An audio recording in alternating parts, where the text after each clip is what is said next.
26வது ശ്ലോകം. വിചാര്യ മനസാകൃത്യം തമുവാച സജീപതിം ദുസ്സാധ്യോയം മഹാമന്ത്രൈസ്ത്വയം വജ്രേന വാസവ. என்ன வாக்கும் செய்யணும் அப்படின்னு மனசுல யோசனை பண்ணிட்டு தேவகுருவான ப்ரஹஸ்பதி இந்திரன் கிட்ட இப்படி சொன்னார். தேவேந்திரா, இவனை, இந்த அசுரனை மந்திரத்தாலேயோ வஜ்ராயுதத்தாலோ தடஞ்சு நிப்பாட்டுறதுக்கு சாத்தியமில்லை, அதை தெரிஞ்சுக்கோ. 27வது ஸ்லோகம். அசுரோ மத சம்ஞஸ்து யஜ்ஞகுண்டாத் சமுஸ்திதான் தபோபலமிருஷே சம்யக் ச்சவனஸ்ய மகாபலா. ரொம்ப ரொம்ப சிரேஷ்ட ரிஷியா இருக்கிற செவனனோடும் தபோபலத்தால யஜ்ஞகுண்டத்திலேருந்து உத்பவிச்ச பலவானான மதன் அப்படின்னு பேர் இருக்கிற அசுரனாக்கும் இவன் அப்படிங்கிறத நீ தெரிஞ்சுக்கோ இந்திரா அப்படின்னு தேவகுரு ப்ரஹஸ்பதி இந்திரன் கிட்ட சொன்னார். 28வது ஸ்லோகம். அனிவார்யோ ஹ்யயம் சத்ருஸ்த்வயா தேவைஸ்ததா மயா சரணம் யாஹி தேவேஷ ச்சவனஸ்ய மகாத்மனா. தேவேந்திரா, உங்களுக்கோ எனக்கோ தேவர்களுக்கோ இந்த சத்ருவை தடஞ்சு நிப்பாட்டுறதுக்கு சாதிக்காது. தேவர்களோடெல்லாம் ஈஸ்வரனா இருக்கிற தேவேந்திரா, நீங்கள் மகாத்மாவா இருக்கிற செவன மகர்ஷியே சரணடைஞ்சுக்குங்கோ, செவன மகர்ஷியோடு காலில போய் விழுங்கோ, அபயம் பிராபியுங்கோ. செவன மகர்ஷிக்கு தான் உங்களை காப்பாத்துறதுக்கு சாதிக்கும். 29வது ஸ்லோகம். சனிவாரயிதானூனம் கிருத்யாமாத்மகிருதாம் கில ந நிவாரயிதும் சக்தா சக்தி பக்தருஷாம் கொஜித். സ്വയം സൃഷ്ടിച്ച கிருத்தியை தடையறதுக்கும் செவன மகர்ஷியாக்குமே இந்த கிருத்தியை சிருஷ்டிச்சது, அந்த கிருத்தியை தடுத்து நிறுத்துறதுக்கும் செவன மகர்ஷிக்கு மட்டும்தான் சாதிக்கும். பராசக்திய பஜிக்கிறவாளோட கோபத்தை தடுக்கிறதுக்கு சக்தி இருக்கிறவா எங்கேயும் ஒரிடத்திலையும் இல்லை அப்படிங்கிறத நீ தெரிஞ்சுக்கோ தேவேந்திரா. செவன மகர்ஷி பராசக்தியை வழிபடுறவராக்கும். அதுக்கப்புறம் அங்க என்ன நடந்தது அப்படிங்கிறத வியாச பகவான் சொல்றார். அதனால வியாச உவாச்ச. 30வது ஸ்லோகம். இதி உக்தஹா குருணா சக்ரஹா தது ஆகச்சன் முனிம் பிரதி பிரணம்ய சிரசா நம்ரஹா தம் உவாஜ பயான்விதஹா. இத்யுக்தோ குருணா சக்ரஸ்ததாகச்சன் முனிம் பிரதி பிரணம்ய சிரசா நம்ரஸ்தம் உவாஜ பயான்விதா. இப்படி தேவகுரு ப்ரஹஸ்பதி சொன்னதை கேட்ட தேவேந்திரன் தேவர்களோடெல்லாம் குருவான அவரு சொன்னதை அப்படியே கேட்டு செவன மகர்ஷியோட பக்கத்துக்கு போனார். செவன மகர்ஷிய ரொம்ப ரெஸ்பெக்டோடு கூடிட்டு தலை கும்பிட்டு நமஸ்காரம் பண்ணி பயந்து நடுங்கிண்டு இப்படி ரிக்வெஸ்ட் பண்ணினார். 31வது ஸ்லோகம்.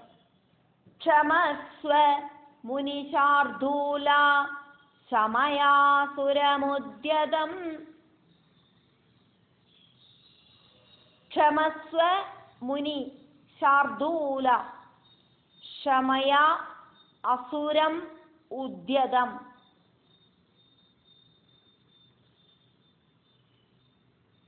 பிரசன்னஹ பவ சர்வஜ்ஞா வஜனம் தே கரோம்யஹம். க்ஷமஸ்வ முனி சார்தூல ஷமயா அசுரமுத்யதம். பிரசன்னோ பவ சர்வஜ்ஞா வஜனம் தே கரோம்யஹம்.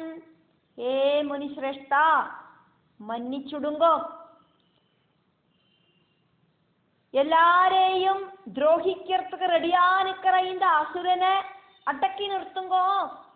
சர்வஜானியா இருக்கிறவரே,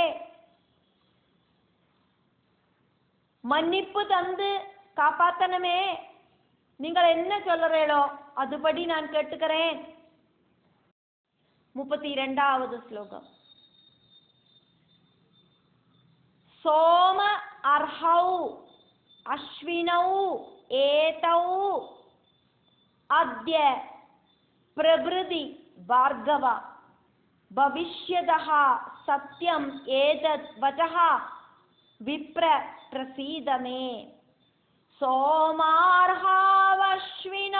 வேதௌ ஆத்ய பிரபிருதி பார்கவ பவிஷ்யத சத்யமேதத்வஜோ விப்ர பிரசீதமே. ഭാർഗവ കുലത്തില് ജനിച്ച ചവന മഹർഷി, ഇന്നേലേന്ത് അശ്വിനി ദേവർകൾ സോമപാനத்துக்கு அர்ஹர்களாயிட்டு பவிக்கட்டும். நான் இனி தடசம் நிற்க மாட்டேன். நான் உண்மையாக்கம் சொல்லுறேன். அதனால இந்த அசுரனை அமைதி பண்ணுங்கோ. 33வது ஸ்லோகம். மித்யாதேனோத்யமோ ஹ்யேஷ பவத்வேவ தபோதன மித்யா தே ந உத்யமஹ ஹி ஏஷ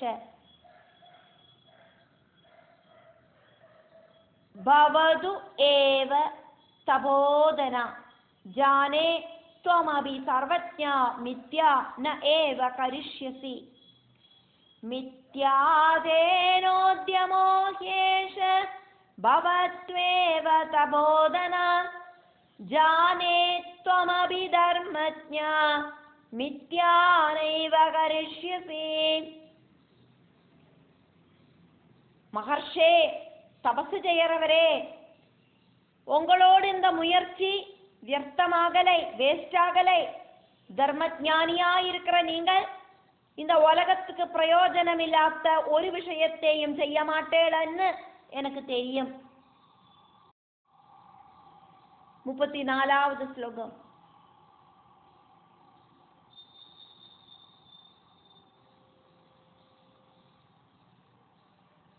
சோமபௌ அஸ்வினௌ ஏதௌ त्वत्कृतौ च सदा एव हि भविष्यदः च शर्यादेः कीर्तिः तु विपुला भवेत्. सोमभावश्विना वेदौ त्वत्कृतौ च सदैव हि भविष्यदश्च शर्यादे कीर्तिस्तु विपुला भवेत्. இந்த அஸ்வினி தேவர்கள் நீங்கள் செஞ்ச கர்மத்தோடு பலமாயிட்டு எப்பவும் சோமபானத்துக்கு அர்ஹதை இருக்கிறவாளாயிட்டு பவிப்பா. ஷர்யாதியோடு கீர்த்தியும் இந்த உலகம் ஃபுல்லா பறக்கும்.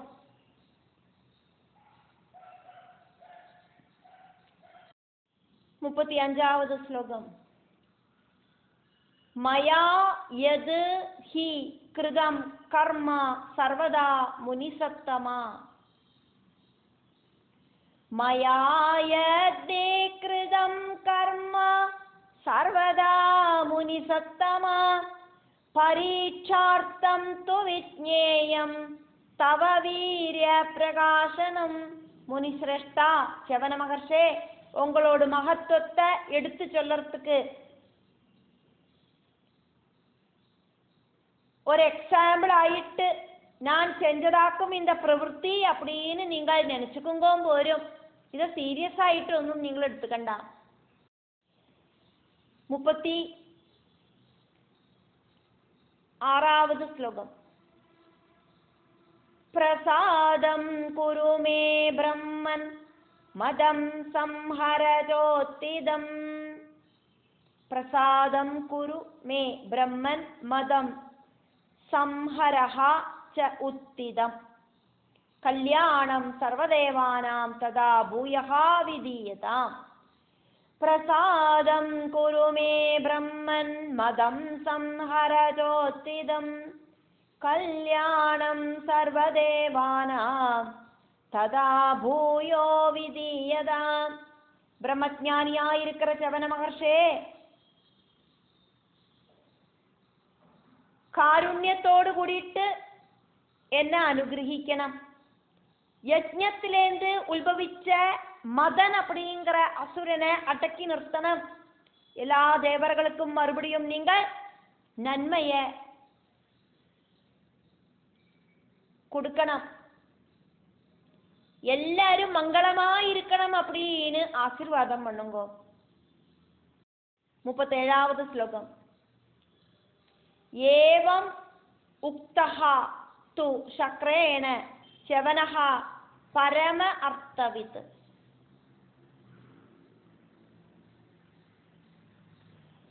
ஏவமுக்தஸ்து சக்ரேண ச்சவன பரமார்த்தவித்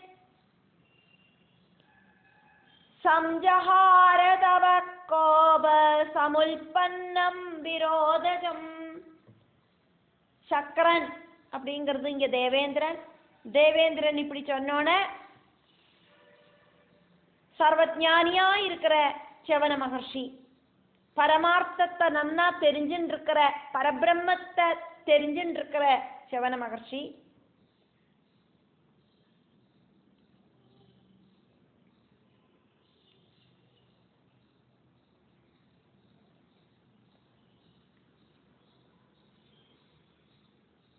தப கோபஜன்யமாயிருக்கிற வித்வேஷத்தை அடக்கினார்.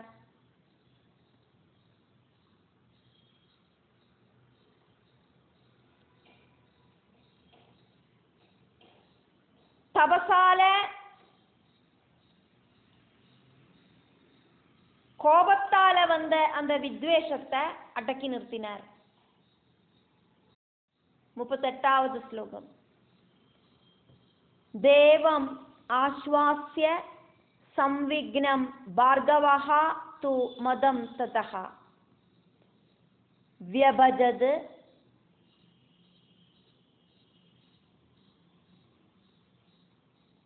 ஸ்திரீஷு பானேஷு द्यूतेषु मृगयासु च देवमाश्वास्य संविघ्नं भार्गवस्तु मदं तदा व्यभजत् स्त्रीषु पानेषु द्यूतेषु मृगयासु च.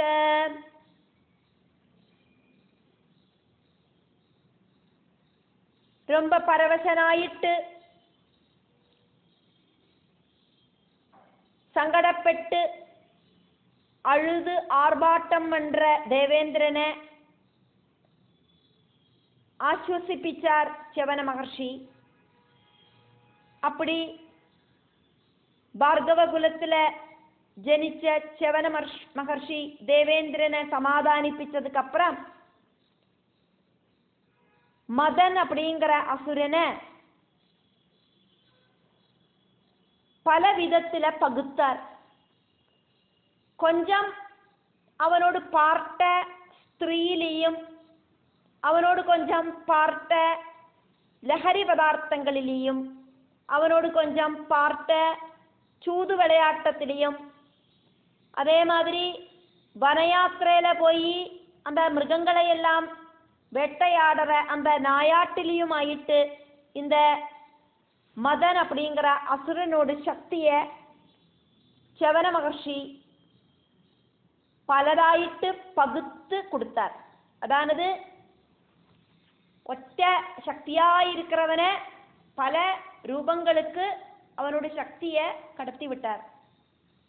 ஸ்திரீலையும் லஹரி பதார்த்தங்களிலையும் சூது விளையாட்டிலையும் நாயாட்டிலையும் ஆயிட்டு அவனோட சக்தியை பகுத்து விட்டான்.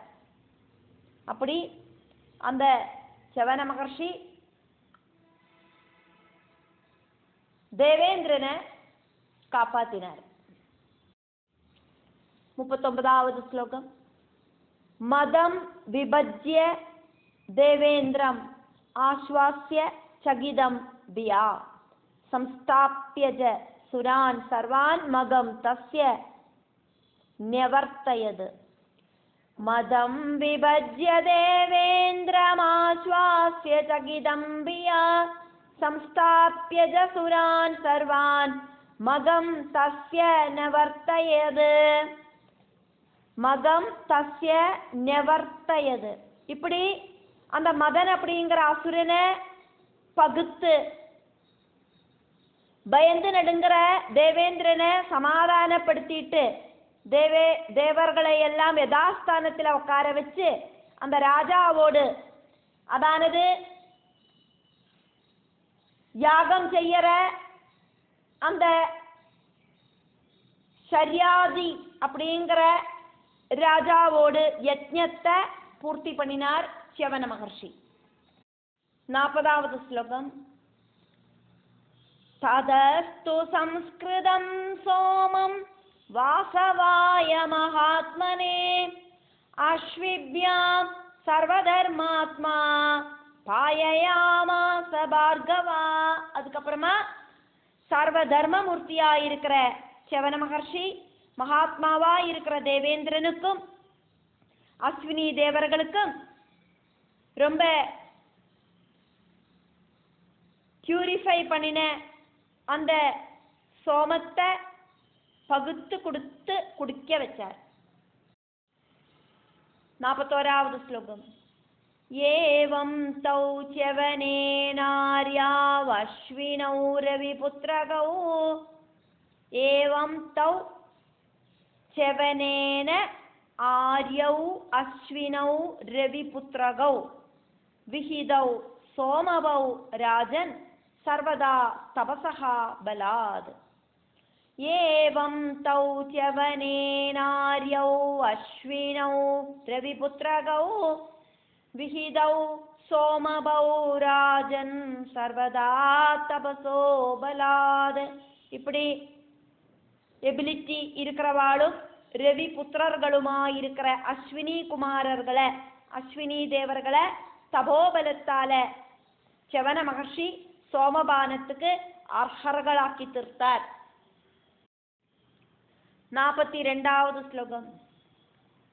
சரஸ்ததபிவிக்யாதம் ஜாதம் யூப விமண்டிதம் ஆஸ்ரமஸ்து முனே சம்யக் பிருதிவ்யாம் விஸ்ருதோபவத்.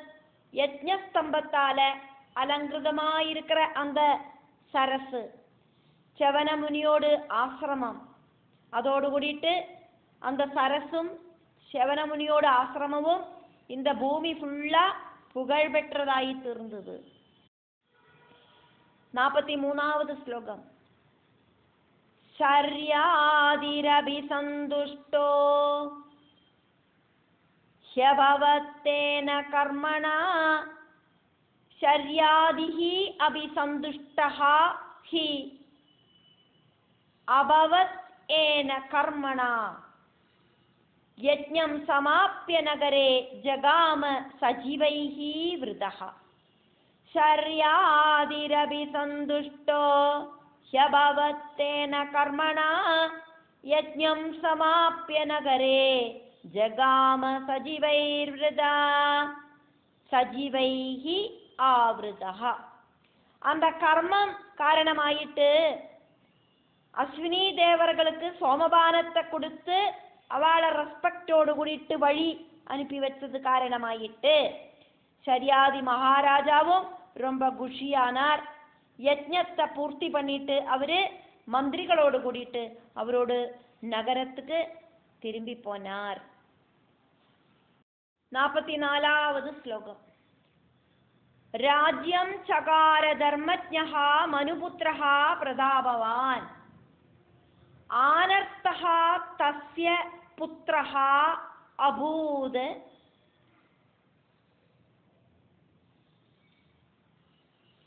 ஆனர்த்தாத் ரேவதः அபவத்.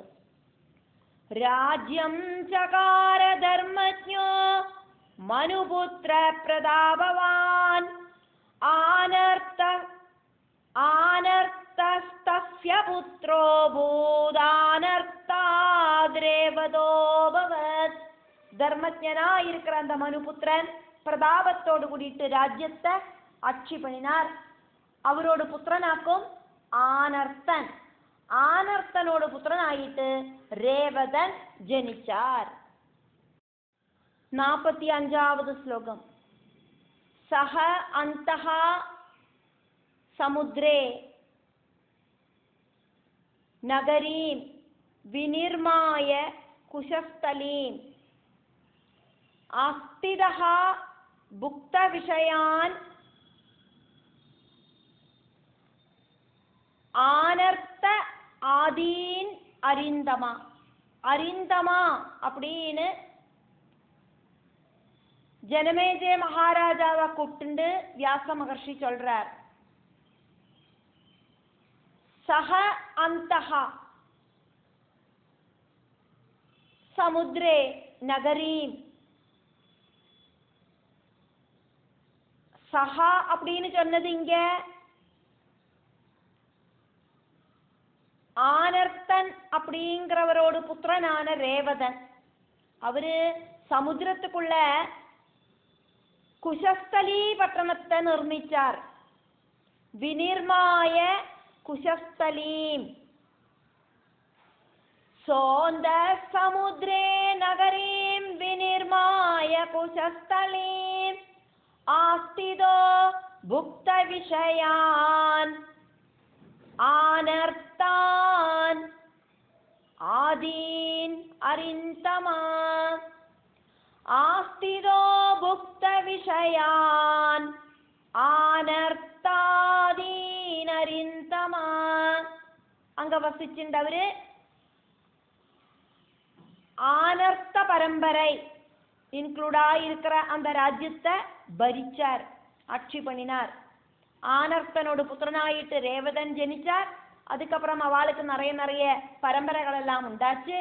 அப்படி ஆனர்த்தாதிகளோடு அந்த பரம்பரை இன்க்ளூடா இருக்கிற ராஜ்யத்தை ஆட்சி பண்ணினார். 46வது ஸ்லோகம். தஸ்ய புத்ரஷதம் யஜ்ஞே ககுத்மி ஜேஷ்டமுத்தமம் ககுத்மி ஜேஷ்டம் உத்தமம் புத்ரீ ஜரேவதி நாம்னா சுந்தரி சுபலட்சணா. ரேவதன் அப்படிங்கிறவருக்கு அந்த ராஜாவுக்கு 100 புத்திரர்கள் ஜெனிச்சா. அதுல மூத்த புத்திரன் ககுத்மி அப்படிங்கிறவராயிருந்தார். ரொம்ப நல்ல லட்சணங்கள் எல்லாம் இருக்கிற அழகியான ஒரு புத்திரியும் ரேவதனுக்கு உண்டாச்சு. ரேவதி அப்படின்னாக்கும் அந்த புத்திரியோடு பேரு, புத்திரனோடு பேரு ககுத்மன். உத்தம புத்திரனாயிருந்தார். அதே மாதிரி உத்தமியான புத்திரியான ரேவதி ஜனிச்சா. 47வது ஸ்லோகம். வரயோக்யாய தாஜாதா ததா ராஜா ச ரேவத சிந்தயாமாஸ ராஜேந்திரோ ராஜபுத்ரான் குலோத்பவான். ரேவதிக்கு திருமண பிராயம் வந்து சேர்ந்தோன ரேவத மகாராஜா ஆனர்த்தனோடு புத்திரனான ரேவதன் அப்படிங்கிற மகாராஜா உத்தம குலத்துல ஜெனிச்ச பல ராஜாக்களையும் தன்னோட புத்திரிக்காயிட்டு திருமணத்துக்கு தேடினார். 48வது ஸ்லோகம். ரைவதம் நாமஜ கிரிம் ஆஸ்ரித பிருதிவீபதி சகார ராஜ்யம் பலவான் ஆனர்த்தேஷு நராதிபான். ரைவதம் அப்படிங்கிற பர்வதத்துல வந்து சேர்ந்த பலவானா இருக்கிற ரேவதன் அப்படிங்கிற ராஜா அங்க வசிச்சுண்டு ஆனர்த்த ராஜ்யங்களை ஆட்சி பண்ணினார். 49வது ஸ்லோகம். விஜிந்திய மனசா ராஜா கஸ்மை தேயாமயா சுதா கத்வா ப்ருச்சாமி பிரம்மாணாம் சர்வஜ்ஞம் சுரபூஜிதம். அப்படி இருக்கிறத ராஜா மனசுல இப்படி யோசனை பண்ணினார். என்னோட புத்திரியான ரேவதியை நான் ஆருக்கு திருமணம் பண்ணி கொடுப்பேன்? தேவர்கள் எல்லாம் பூஜிக்கிற சர்வஞானியா இருக்கிற பிரம்மாவை பார்த்து இதுக்கான ஒரு தீர்வை கேட்கலாம் அப்படின்னு அவர் யோசிச்சார். 50வது ஸ்லோகம். இதி சஞ்சிந்த்ய பூபால சுதாமாதாய ரேவதி பிரம்மலோகம் ஜகாமாஷு பிரஷ்டுகாம பிதாமகம். இப்படி நிச்சயிச்சு உறப்பிச்சு ரேவதன் அப்படிங்கிற அந்த சக்கரவர்த்தி புத்திரியான ரேவதிய கூட்டிண்டு பிதாமகனா இருக்கிற பிரம்மா கிட்ட கேட்கறதுக்காயிட்டு பிரம்மலோகத்துக்கு போனார். 51வது ஸ்லோகம். தத்ர தேவாஸ்ச யஜ்ஞாஸ்ச சந்தாம்சி பர்வதாஸ்ததா ஆப்தய சரிதச்சாபி திவ்யரூபதராஸ்திதாः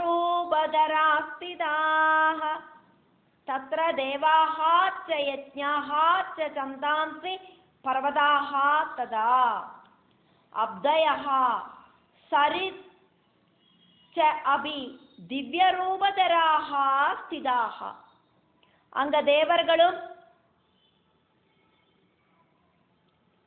யஜ்ஞங்களும் சந்தஸ்சுகளும் சமுத்திரங்களும் நதிகளும் திவ்யமான சொரூபத்தை ஸ்வீகரிச்சு நின்றுட்டு இருந்தது அந்த பிரம்மலோகத்துல. 52வது ஸ்லோகம். ऋषयः सिद्धः गन्धर्वाः सिद्धगन्धर्वाः पन्नगाः चारणाः तदा तस्तुः प्राञ्जलयः सर्वे स्तुवन्तः च पुरातनाः. ऋषय सिद्धगन्धर्वा पन्नगाश्चारणास्तदा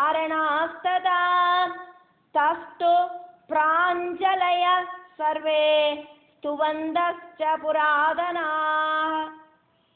ऋषिகளும் சித்தர்களும் கந்தர்வர்களும் பன்னகர்களும் சாரணர்களும் ரொம்ப ரொம்ப முன்னால இருக்கிற புராதனர்களான எல்லாரும் கைய கூப்பி தொழுது நின்னுண்டு அங்க அந்த பிரம்மாவோடு சன்னிதானத்துல பிரம்மாவை ஸ்துதிச்சுண்டு நிற்கிறா. இப்படி சொல்லிண்டு சப்தமஸ்கந்தத்துல 7வது அத்தியாயம் முடிவடைகிறது.